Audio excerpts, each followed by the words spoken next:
Dan kita pun sebenarnya bukanlah menolak 100% bahagian kita tu memang kita nak tuntut. Tidak.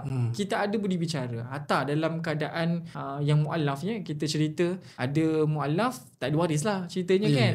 Ibu bapa dia mungkinlah masih belum lagi beragama Islam yang asal kan, belum Islam. Dia duduk dekat rumah anak dia dan anak dia meninggal yang mu'alaf tu. Adakah kita nak halau ibu bapa yang tinggal kat rumah anak tu? Tidak, kita bagi mereka duduk. Dia tak bayar sewa pun tak apa. Macam tu. Kita bagi mereka duduk. Maksud kita ada belas ihsan lagi. Kalau katalah nak dibandingkan ihsan kita dengan ihsan waris-waris lain yang kita tak tahu pun mereka sebenarnya nak tuntut ataupun tak, lagi-lagi kita ceritakan ada waris tapi adik-beradik waris dia. Macam tadi isunya suami ada tinggalkan isteri tapi bersama dengan adik-beradik suami. So adik-beradik suami itulah akan cover Baitul Mal tak dapat dah sebab ada adik-beradik suami kan.